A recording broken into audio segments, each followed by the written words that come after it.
GLIC Free Family, ibigay ko natin ang pinakamahalan na God-bless you. Welcome sa ating home, Boses sa Senado, Senator Joel Villanueva. Thank you po. Praise God. God is good. All the time. And all the time. God is good. Pagmulong palakpakan muli natin ang ating Panginoon. Hallelujah. Kung para po sa akin yan, okay lang mahina. Pero pag para sa Diyos, bigay natin ang bukas sa ating praise. Hallelujah. How many of you are still excited? Are you still excited? Amen. Sa Diyos po ang lahat ng papuri at pasasalamat, isang karangalan po ang makasama ang bawat isa sa inyo ngayong araw na ito. Praise God po. Alam niyo po, kanina nandun po ako sa JIL North Point at talagang tuwa din po ako kasi sabi nila more than a decade or about 15 years ago yung huling nagsalita po ako doon. Pero dito po sa IC, kahit na last year, I remember I was here, parang ganun pa rin yung feeling of excitement. To meet the friendliest people of Hong Kong, the JIL people. Amen. Sa mga Ilocano na ipagkamalan kada kayo amin. Sa mga Kapampangan, may panapon kay Koman. Bisaya. Sa mga Bisaya. taga-Bicol, marhay na hapon sa Indogabos, Diyos Magulos. Bisaya. Sa mga Cebuano at sa mga Visayas, Maayong hapon. Maayong hapon. Pagsuroy. Sa mga Waray, maupay na hapon, kanyang tanan. Matamogit nga, salamat sa mga palangga. Lay Homa. Hindi ba natagalog yung Lay Homa? Pero ulitin ko po, nag-uumapaw yung kaligayahan sa aking puso at hayaan niyo po na isuot ko muna yung aking sombrero bilang inyong empleyado sa Senado. Other than sa nakita niyo po kanina, marami pong kaganapan sa Pilipinas, marami po tayong nagawa at patuloy na ginagawa. Nabanggit po kanina yung Doktor para sa Bayan. If you recall, tayo po ang nag-sponsor nito sa plenaryo, nakipagdebate at ganang nabatas na nga po ito. Bagamat talagang ang tagal ho ng panahon na hinintay. Dati pag ang pangarap ng estudyante ay maging doktor, isulat mo na lang sa tubig ang iyong pangarap dahil mahal maging doktor. Pero ngayon ho, libre na matrikula, libre ang uniforme, libre ang gadget, libre ang reviews.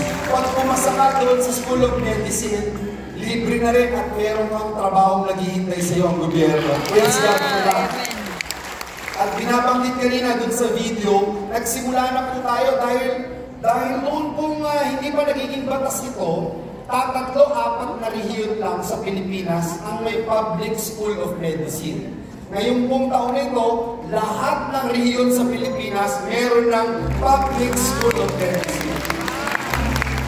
Dati-rate, 209 municipalities sa Pilipinas, wala ni isang doktor, zero. Dati-rate, 3 doctors in the Philippines attending to 10,000 Filipinos. And in fact, most of them are in Metro Manila. In some parts of the country, not even 3. Minsan, 1 doctor per the entire 10,000 figures, no? 10,000 Filipinos, isang doktor lang. Pero sabi ng World Health Organization, dapat daw 10 doktor sa 10,000 Pilipino. So hindi po nangyayari. Ang hirap i-jive, ang hirap pagtugmain. Nung namatay po si Sister Dory at si Sister Johnny, 2 months apart, talagang po ako, devastated po ako. I was defending the measure and perhaps that helped me and the members of Congress, House and the Senate to realize how hard it is to actually produce doctors. Kaya po, I always say this during the debates. Nung kay Johnny, isa yung doktor na espesyalista sa Pilipinas about her case. And alam natin yung nangyari. Sabi ko nga po, kailangan na lumikha ng trabaho para sa mga doktor sa Pilipinas. Kaya po, naging batas po ito. Kamakailan naman, naging batas po yung ETIAP o yung pong Expanded Tertiary Education and Equivalency and Accreditation Program. Ano po ba yung gagawin nito? Yung mga OFWs dito sa Hong Kong, pag-uwi nyo ng Pilipinas, pwedeng sukatin yung inyong work experience at mag-credit at pwede na rin bigyan. Kung ma-reach nyo yung level of credit, pwede na kayo bigyan ng diploma without attending a university or college. Wow! Yun kung isang batas na pinakamalapit sa puso ko sa mga migrant workers, syempre yung Department of Migrant Workers.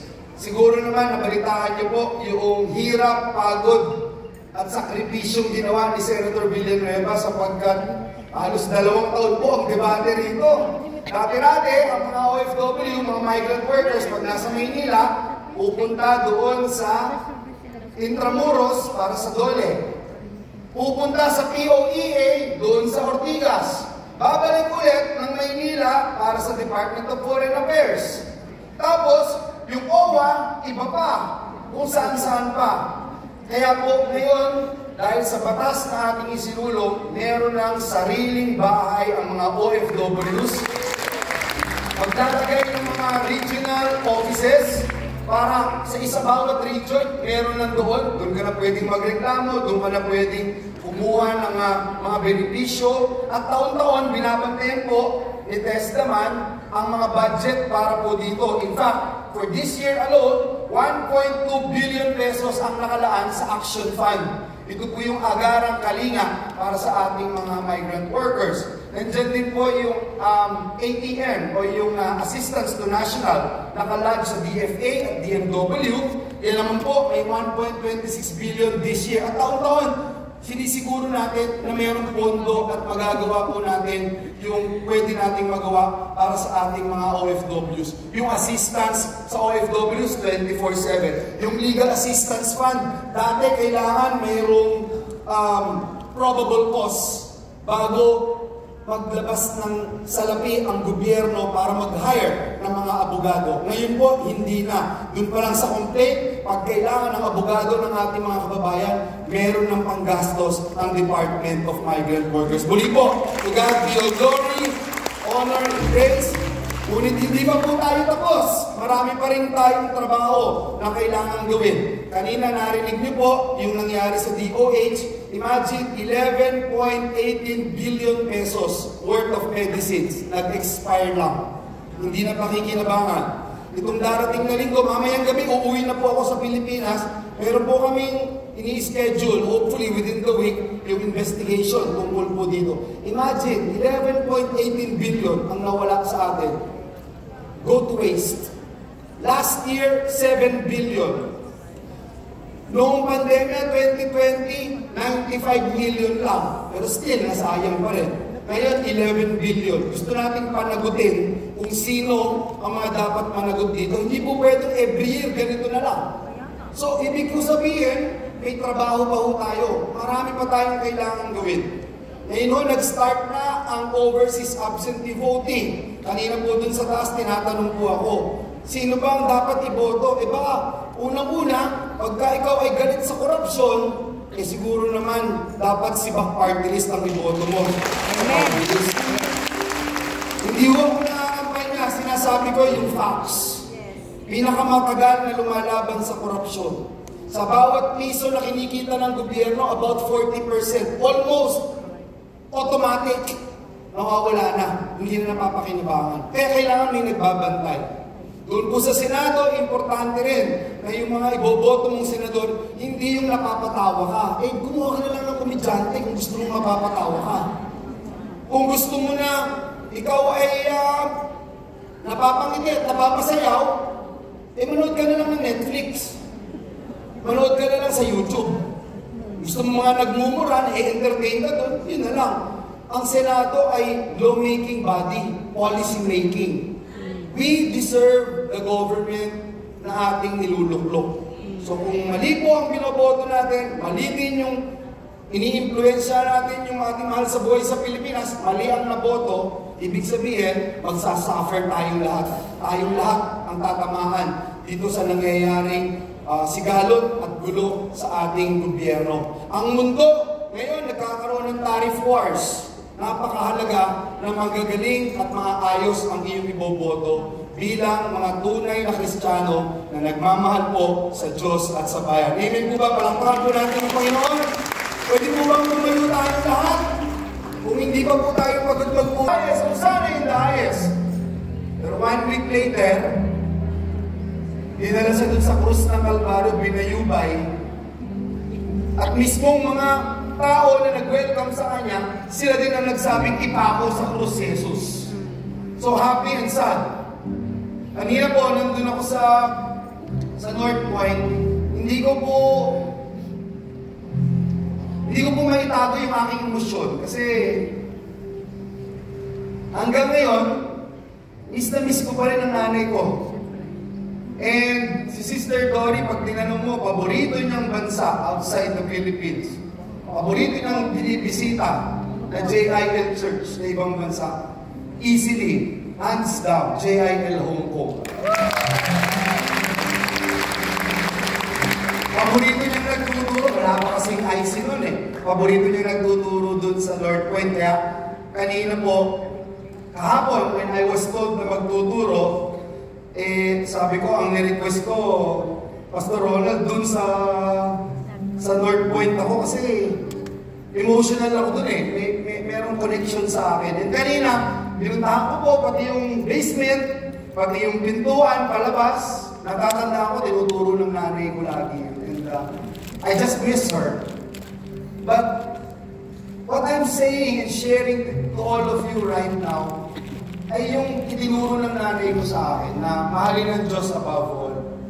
Nahirapan po akong tanggapin nun eh, nung kinuha ng Lord ang nanay ko. Kasi kasama ko lang sa ICU, bandang alauna, alas 2, alauna, umalis po ako dahil magla-lunch na ako, tapos biglang tumatawag na emergency. Pagdating ko po doon, nire-resuscitate na. Ang hirap. Kasi nakikita mo yung nanay mo eh. Trying to revive her life. Iyak naman ako. My dad was there, I was there. It's not a happy experience. And gusto nang tumigil ng mga doktor. Sabi ko, no, wag! Don't stop! Nanay ko to eh, maglalaban ko to. Tinador na ako, maano na ako. Insistent ako, hindi, huwag niyo itigil. I-resuscitate. At nakikita ko, hirap na din yung katawan ng nanay ko. At habang ginagawa ko yan, si Brother Eddie, pumunta dun sa gitna. Kasi alam niya, hindi ako susunod sa kanya eh. Doon po sa gitna ng nanay ko, dumipaho yung tatay ko. At biglang nanalangin, sabi niya, Panginoong Jesus, Panginoong Diyos, isinusuko at ibinabalik na namin sa iyo si Sister Dory. Wala kaming karapatan dahil ikaw ang may-ari ng buhay ko. Nung sinabi ko ng tatay ko yun, parang I was reminded na hindi ko pag-aari yung nanay ko. And then I was reminded again today, kanina po nandun ako sa office, nakita ko yung picture ng nanay ko. I was reminded again today na what is most important for a human being here on earth is to have that special relationship with your Master, with your God. Nasa kahit anong pagkakataon, masarap na mayroon kang oras at panahon para purihin at sambahin ang Panginoon. Yes! Maraming bagay sa mundo nito hindi natin kontrol. Maraming bagay. Hindi natin alam kung anong mangyayari. Pero isa lang ang sigurado tayo. Ang sigurado tayo, pagkasama natin ng Diyos. Hindi tayo mapapahamak. Hindi na tayo iiwan. Hindi na tayo mababayaan. Kaya marapat lamang purihin at sambahin ng ating Panginoon sa lugar na ito. Amen po ba? Amen, we can do better than give the Lord the best clap of your praise. Lift up your hands now. Ating purihin, purihin ang Diyos.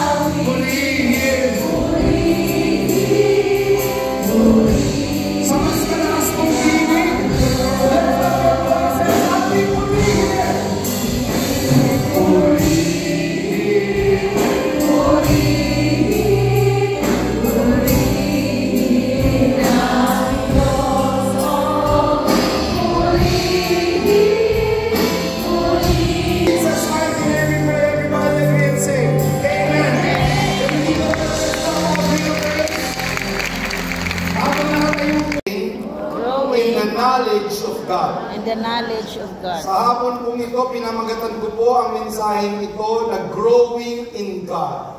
Growing in God. Gaano po ba kaimportante ang paglago natin sa ating Panginoon? Bakit po ba ito importante? Ano po ba yung mga dapat nating malaman? Reminders on how we can grow in God. Mahalaga po that we are growing, otherwise, hindi po tayo mag-move forward. Hindi tayo magle-level up. Ang growing sa ating Panginoon means maturing. It also means that there is something there to discover. New things to discover. Importante po na sa buhay Kristiyano ay excited pa rin tayo. Are you still with me? Sino po dito yung excited kaninang umaga paggising niya, a-attend ako? Nagkakapag-pray kong presensya ng Diyos. Amen. Hindi po tayo yung paggising natin ng umaga, magluluto na naman ako, maglalaba, makikipagmaritesan, etc. Hindi po tayo ganun. Ang importante, excited tayo because God is a God of new beginnings, of fresh things. Ang growing in God means being excited for God's promotion. Sino ba excited for God's promotion? Sino mo excited to be empowered by God? Hindi ka mag-grow, hindi ka magle-level up kung hindi ka na-empower ng ating Panginoon. May mga pintuan na hanggang ngayon nakalak. Pero gustong-gusto ng buksan ng Panginoon ngayong araw na ito.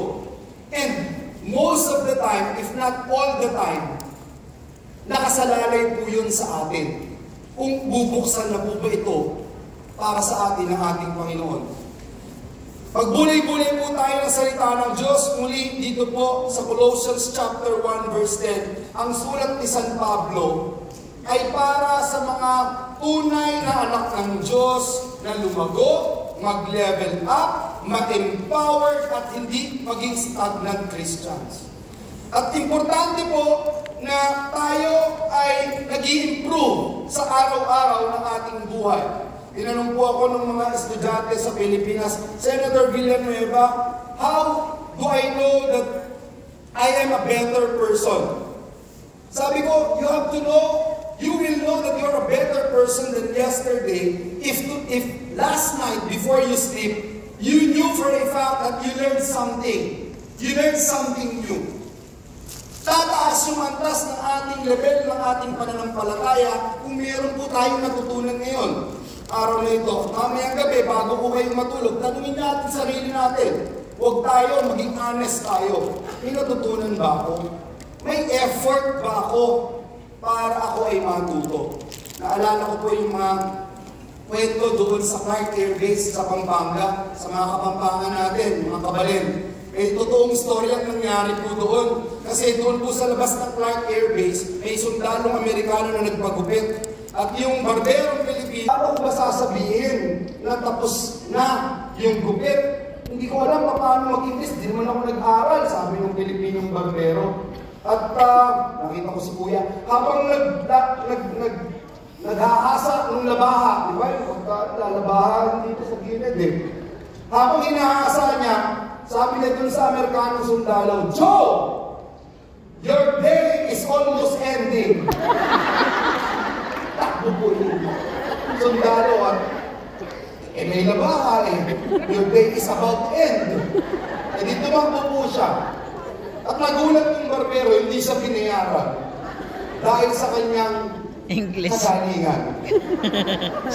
Importante po na nag-aaral. In fact, just recently, si Senator Villanueva passed a bill on third and final reading, and we're just waiting for the President's signature. It's called Lifelong Learning Bill. Lifelong Learning Bill. Ito po ay isang framework na ating ipinasa na magtatayo ang mga barangay centers, syudad, munisipyo, na bigyan ng oportunidad. Wala pong age limit ang pag-aaral. In fact, ito yung gusto natin matupad sa Pilipinas na laging may oportunidad matuto at magkaroon ng mga panibagong karanasan, kaalaman, kasanayan. Yung mga farmers po natin, mga magsasaka, karamihan po hanggang ngayon mano-mano pa, dapat mechanized na. Dapat computerized na. Hindi po ba? Sa maraming bansa ngayon, nag-aaral po sila ng napakadaming teknolohiya. Yung pong tinatawag na artificial intelligence. Grabe po. Hindi po ba? Doon po sa Amazon, yung Kiva robots, they come up with robots, tinanggal nila yung human resources, nawala ng maraming trabaho. Pero itong mga robot na ito, sa millions and millions of items in Amazon, in just 1 minute, alam ng robot kung saan kukunin yung item doon sa warehouse na napakalaki. Yan po yung mga Kiva robots. Napunta po ako ng Singapore. Just last month, nasa Singapore po ako, and I saw itong robot na si Ella. She's a barista. Barista din po ako. Kaya lang, itong robot na ito can do 200 cups an hour. Paano ko makikipag-compete sa kanya? Ako kailangan kong matulog, siya hindi. Hirap. And that's why the human mind, human resources, tayo mismo nandito kayo sa Opo, learn as much as you can. As a Christian, God wants us to mature and learn and improve and level up. Sabihin mo nga sa nasa kanan mo, mag-level up ka. Sabihin mo sa nasa kaliwa, ikaw din. Ikaw din. Sabihin mo sa akin, ikaw din. O parang ang dami nyo nalang sinabi. Ikaw din. Ngayon lang. Alam niyo po, sa Biblia, pag tinignan niyo po yung Genesis, Exodus, Numbers, yung first 5 books in the Bible. Si Jehu, for example, si Jehu in 2 Kings chapter 10, verse 16, si Jehu sabi niya, tingnan niyo ako, look at my zeal in the Lord. So nagsimula ng tama, ang dami yung Bible characters, nagsimula ng tama, natapos, nawala, na parang bula. Marami na po tayong kilalang Kristiyano. Sikat pa na Kristiyano. Maaaring kakilala natin. Na-inspire pa tayo, pero nag-end miserably. Bakit? Nakalimutan ang katuroang ito. Na dapat tayo ay lumalago sa ating pananampalataya, lumalago ang ating relasyon sa Diyos, nagle-level up tayo. Hindi tayo pag low back, ayaw natin mag-charge. Hindi ho ba? Importante po na lumalago po tayo. Kaya sabi ni St. Paul, doon sa 1 Corinthians chapter 11, verse 1, imitate me as I imitate Christ. To grow means to increase in size. To grow means to be empowered. To experience breakthroughs. To be promoted. To level up. It is a number of quality to expand. Ang salita pong grow ay nanggaling sa root word ng German language. Ang ibig sabihin, ang tawag ko is grewan. Grewan, which means to scratch or increase through effort. Sabihin nga po natin effort. Effort. Salamat po sa 5. Effort. Effort. Mag-e-effort ka daw to grow. Effort. Nung minsan tinanong ng teacher, nung guro, yung estudyante, alam mo ba kung ano yung effort? Yes, ma'am. Diyan po naglalandi ang mga effort. Effort. Effort. Walang ka-effort. Mag-aral. Buti na lang tumatawa pa kayo, ibig sabihin, gising pa ho kayo. Yung katabi ng natutulog, akala nyo, huwag kayo mag-alala, nagdadasal po yan, huwag nyo istorbo yan. Huwag nyo istorbo yan. Gising ang mga katabi ko. Effort! Kailangan ng effort to grow! Otherwise, we will remain stagnant. We will remain bonjing Christians. Alam niyo ba yung bonjing? 50 anyos na, dumedede pa rin. Echupon pa rin. Ang tagal ng Kristiyano, konting problema na, nangawa na, magmumok-mok na. May sakit karamdaman, hindi sanay mag-rebuke. Konting problema sa Pilipinas, wala na, hindi na makaserve sa Lord. Hindi na makapag-taas ng kamay, nahihirap ang bigat, itaas ang kamay. Pero matagal na siya Christian. Ang tawag doon, bonjing Christians. Yung hindi na nag-grow. Wala nang desire. Wala nang desire na mag-improve. Wala nang desire. Laban ng araw, magtatays ako 1 milyon sa isang buwan. Wala nang ganun desire.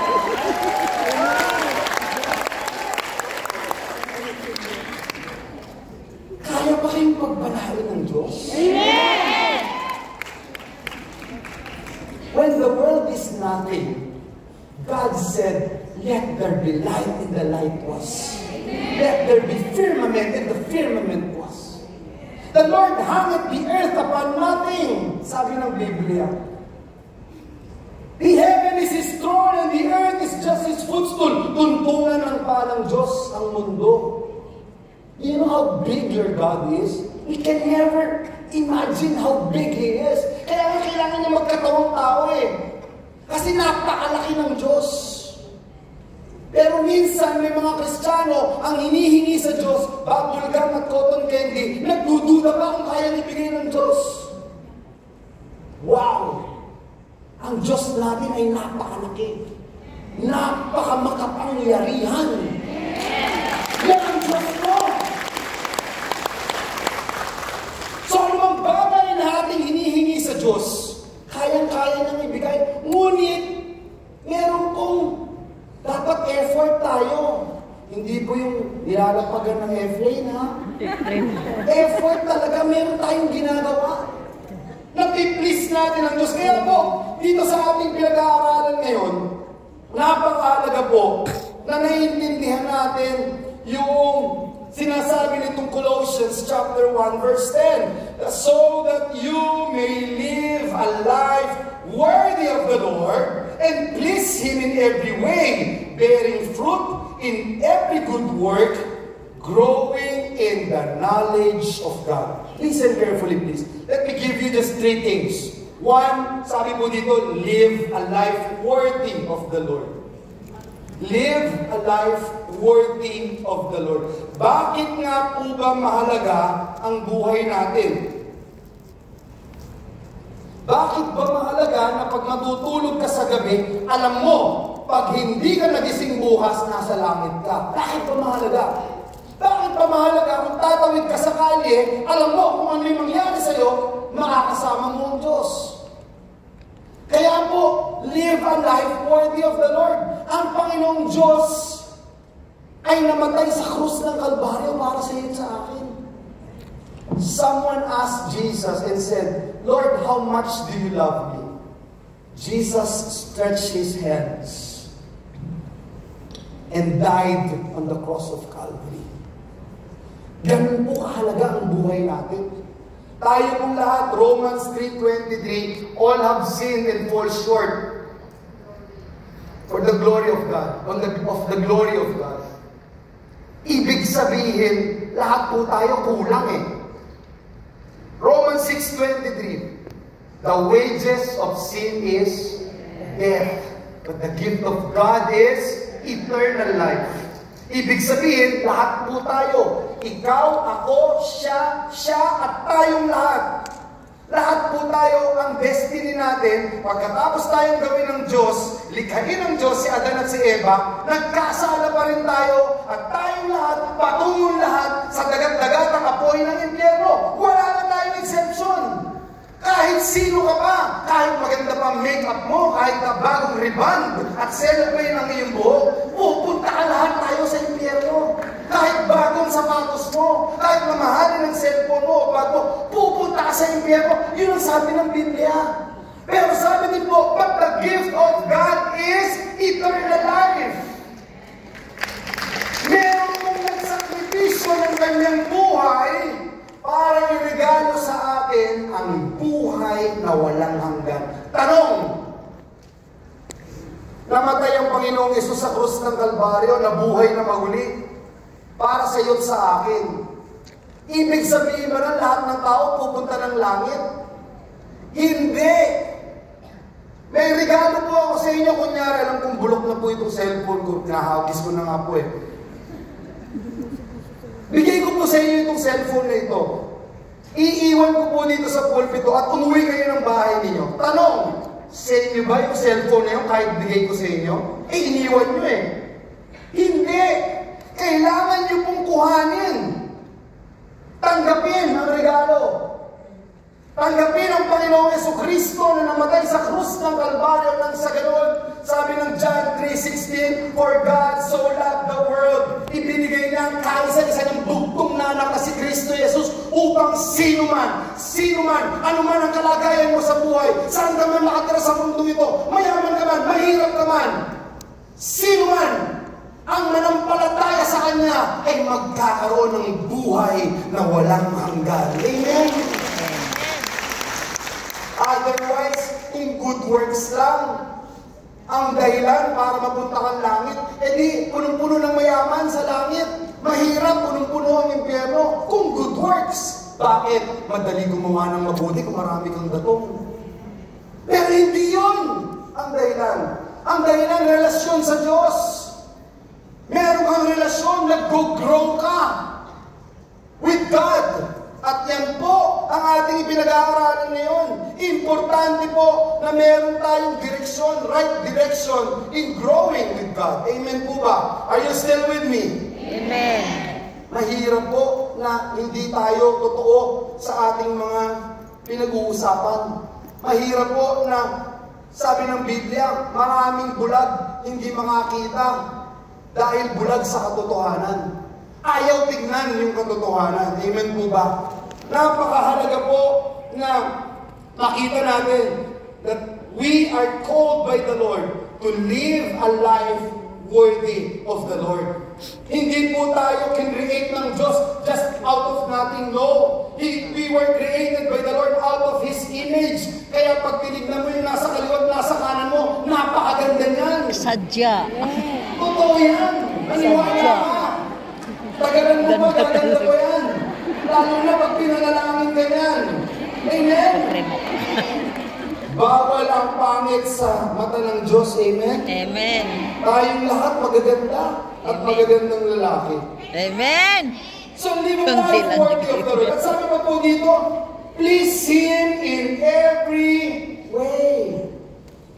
Please Him in every way.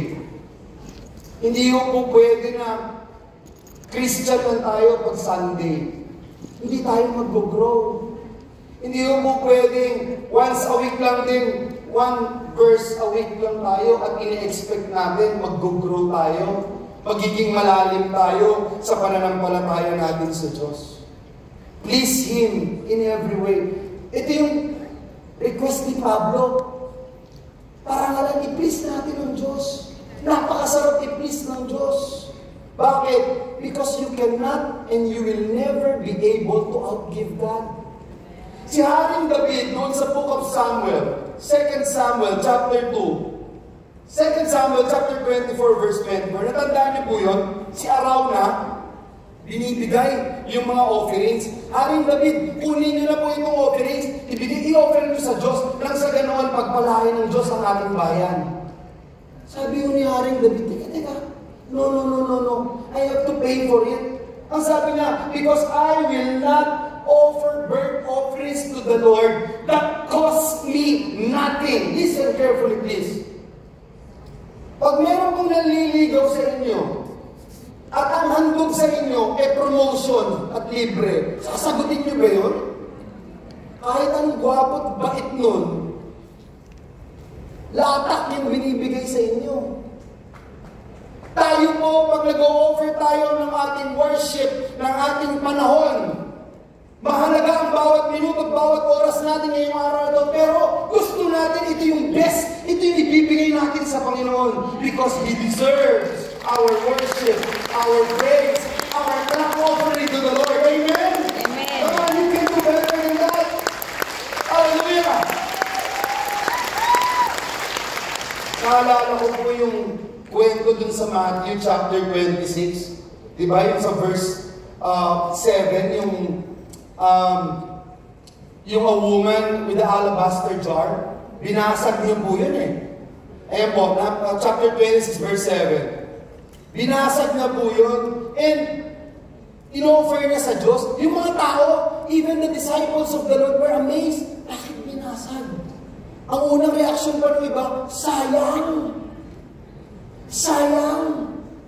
Imagine, ilang libong taon nang nakakaraan, pero pinag-uusapan pa rin natin itong woman with the alabaster jar. And you know, if you research on this oil of spikenard, itong sacrificial offering ni Mary with the alabaster jar, ito pong spikenard ay tumutubo lang sa Himalaya Mountains. Very rare, imported product in Israel. The alabaster jar contains 329 grams of spikenard. At bawat isang gramo nito ay isang denaryo. 1 denarius equal to 1 day wage. Kaya yung binasag po ni Mary na alabaster jar is worth 1 year. 1 year of wage ng isang regular worker. Pero binasag niya po. Why? Because she wanted to please the Lord. Sa buhay po natin, pag pinilis natin ang ating Panginoon, hindi naman po madamot ang Diyos. Hindi po natin ma-outgive siya.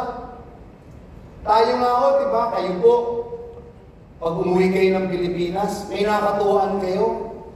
Grabe niyo pagpalain eh. Yung nag-drive sa inyo, alam ko yan, pinagpapalaan niyo. Yung pinagluluto kayo, pag umuwi kayo ng Pilipinas, pinagpapalaan niyo, ang dami nagtatanguan. Eh, ang Diyos pa kaya na may-ari ng mundo ito? Napakasarap mabuhay sa gitna ng divine plan ng ating Panginoong Diyos. Bear fruit. Yung pangatlo po, bearing fruit. Continue to bear fruit. Napakahalaga na tayo ho, merong bunga yung ating ginagawang paglilingkod sa Diyos. Ang ibig sabihin din po, kayo na narito sa Hong Kong, dapat nakakaipon po kayo. Hindi yung pagbalik nyo ng Pilipinas, the same stature when you left the Philippines. Ibig sabihin, nagsayang kayo ng oras, nagsayang kayo ng pagod, at hindi kayo pinagpala ng Diyos. Ibig sabihin, something's wrong. Ang tunay na lingkod at Kristiyano, followers of Christ, nagtatagumpay, maraming breakthroughs. Hindi lang tumatanda ng paurong. Sila po ay natututo. Lalong tumataas yung antas ng kanilang wisdom in ensuring that there is great future for him, for her, and for her loved ones, for their loved ones. Amen? Parapanan natin ang Panginoon. Paano po ba mangyayari yun? Na tayo ay magkakaroon ng breakthroughs? Paano po ba tayo magle-level up? Paano ba na ang buhay natin hindi lang ordinaryo, kung hindi extraordinary? Eh dapat ho, hindi tayo nahihiwalay sa Diyos. May kasabihan nga po, okay? Ihiwalay mo daw ang isda sa tubig. Mabubuhay ba ang isda? Pero pag hiniwalay ang tubig sa isda, ang tubig po ba, tubig pa rin? Tama. Ang halaman, hiniwalay mo sa lupa, mabubuhay ba ang halaman? Pero ang halamang hiniwalay sa lupa, ang lupa po ba, lupa pa rin? Now, this is my question. Ang tao na hiniwalay sa Diyos, po pwede mong magtagumpay? No way! Uulitin ko, ang tao hiniwalay sa Diyos, ang Diyos po ba, Diyos pa rin? Yes! Minsan nakakalimutan ng tao saan siya nang galing. Minsan nakakalimutan ng tao sino yung tumatawag sa kanya. Bilang nilikha ng Diyos, hindi po ba obligasyon nating alamin sa lumikha sa atin kung ano yung ating role bilang nilikha niyang individual? Ano yung mga pwede natin gawin para ma-please natin ang Diyos? Para tayo naman ay kalugdan ng Diyos. Hindi po martial law ang Diyos eh. Hindi niya tayo pwedeng pilitin at sabihin niya, dapat ito ka, ganitong gawin mo. Hindi po ganun ang Diyos eh. Hindi po siya ganun.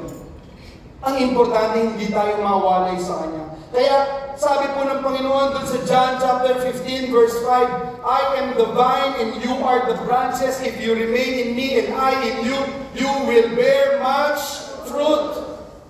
Dun lamang, apart from me, you can do. Ang prutas po, tumutubo sa sanga. Pag pinutol mo yung sanga sa puno, tutubo po ba yung prutas? No, amen. Wala ka ng sustansyang pinanggagalingan. Wala ng lakas. Ngunit kung ang lakas mo ay nanggagaling sa Diyos, hindi ka mapapagod. Kung ang kayamanan mo ay galing sa Diyos, hindi ka umuubos. Kung ang kalakasan mo ay galing sa Diyos, hindi ka magkakasakit. At ang sakit na mo pwede magtagumpay sa iyo. Amen po ba? And we give the Lord the best offering of praise. Again, we should be growing Christians.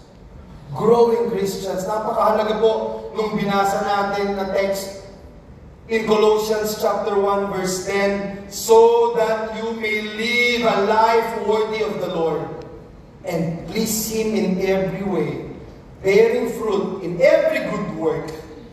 At yung muli sabi doon, growing in the knowledge of God.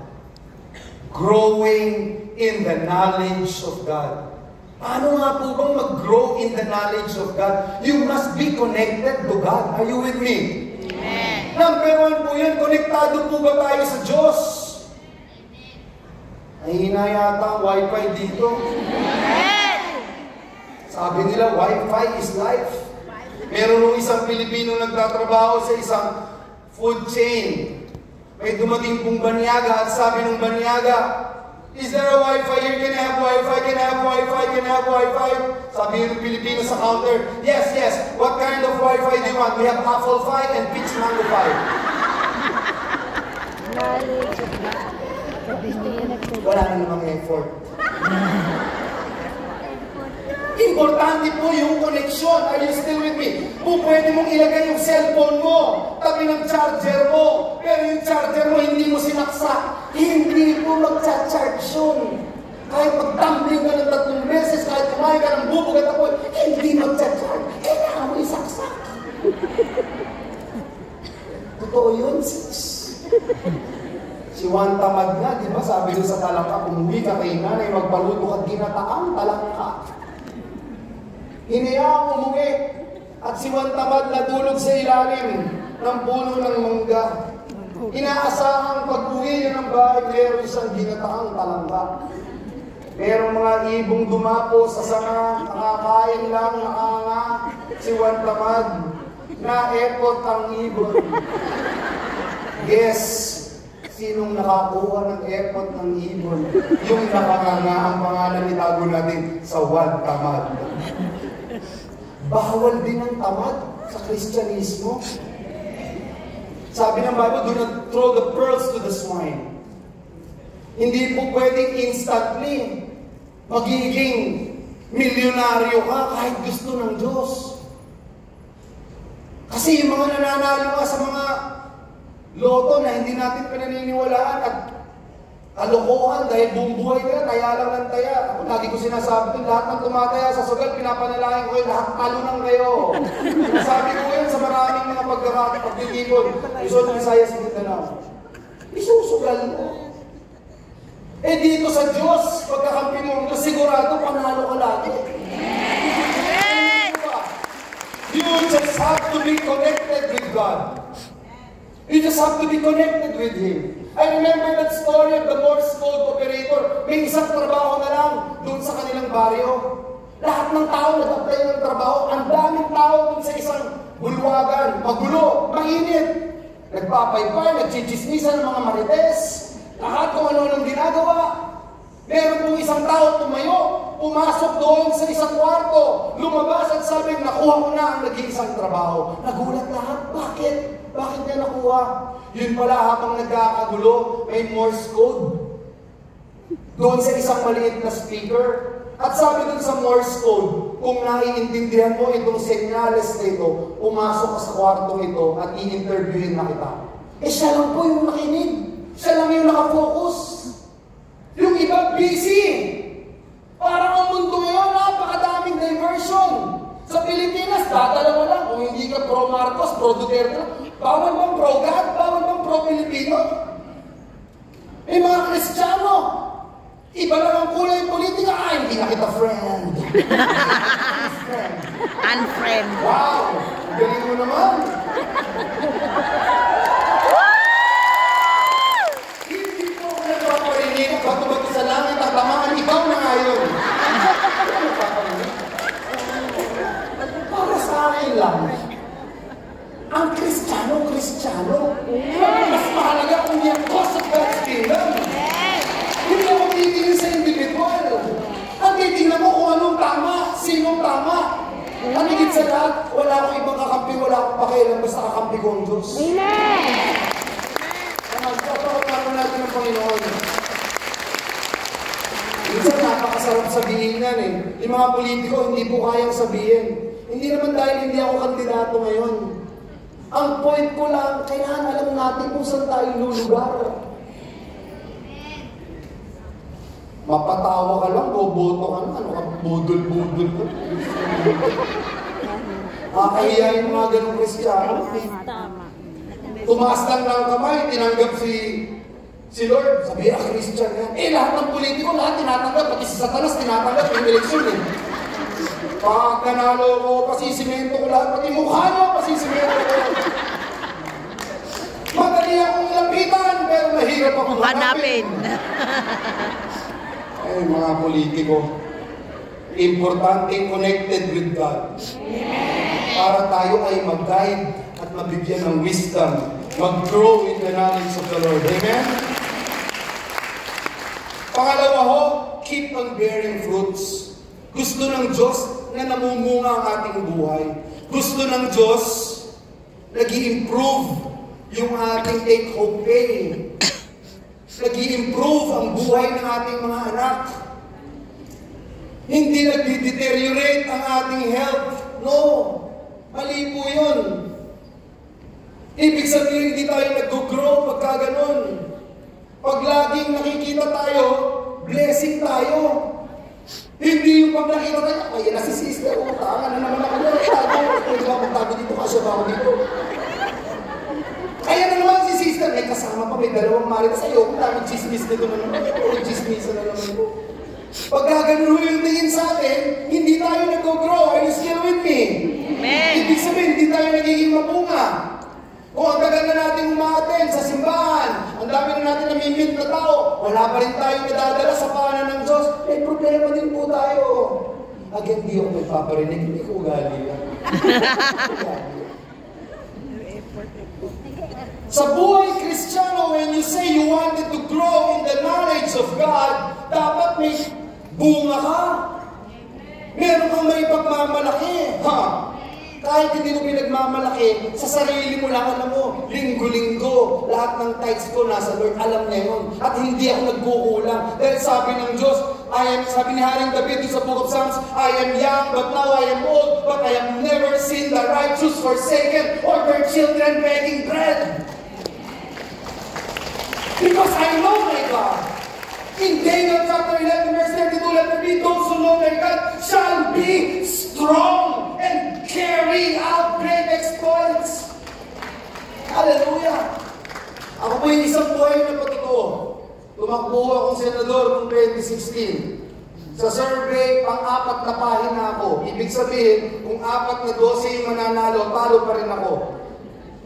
Natapos ko yung 2016 election, 18,459,222 votes ang nakuha ko ni Joel Villanueva. 2022, walang akong presidente, wala akong dinadalang presidente o inaakitan na entablado, independent, walang logistics, walang artista, endorsement, etc. 18,800,000 naman ang nakuha natin boto. Wala po akong kinalaman dun. Wala po. Lahat. All because of God. Hindi ho kwentong barbero ang Diyos natin eh. Ang isang bagay na hindi kaya gawin ng Diyos, yung mangako, tapos hindi mangyayari, hindi po kaya gawin ng Diyos. Hindi po kaya ng Diyos na magsinungaling sa'yo. Pag sinabi niya, nais kitang pagpalain, nais kitang bigyan ng mahabang buhay, nais kitang magtagumpay sa iyong buhay, na ano man ang gawin ng iyong mga kamay, pagpapalain ko, yun ang gusto ng ating Panginoong Diyos. Amen po ba? Sige, palakpakan natin ng Panginoon ang mas malakas pa. Let us keep on bearing fruits by experiencing the power of our God. Minsan may mga problema, i-welcome po natin sapagkat yan ay oportunidad para pagpalain at ipakita ng Diyos ang kanyang lakas, ang kanyang kapangyarihan sa ating lahat. Last but not the least, other than staying connected with God and keeping on bearing fruits, huwag nating kalimutan yung napakahalagang bagay. Tayo po ay ma-anoint ng ating banal na Espiritu. The anointing of the Holy Spirit. This is the difference maker. Maraming relihiyon, maraming mga gatherings kagaya nito, kahit banggitin yung the same words and sentence that we are talking about, pero makikita mo kung wala yung anointing, dry siya. Kung wala yung anointing, hindi siya nangungusap sa iyong espiritu. Kasi hindi ang Panginoong Yesus ang tinataas. Kasi wala yung anointing. At ang sabi po ng Isaiah, chapter 10, verse 27, the yoke shall be destroyed because of the anointing. Lahat ng pinaplano ng kaaway sa ating buhay, yun ang trabaho ng kaaway eh.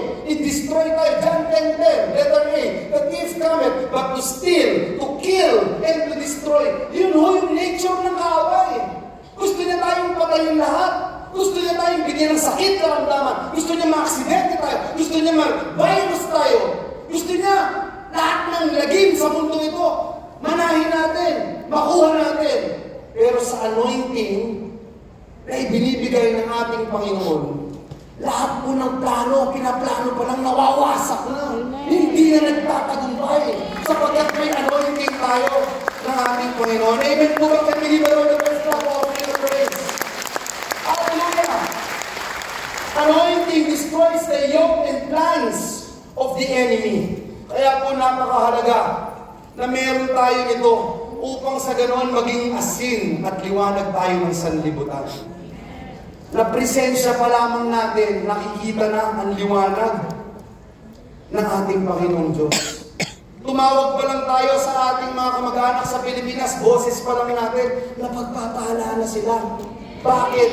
Back up tayo ng anointing ng ating Panginoon. Can we give the Lord the best clap offering of praise?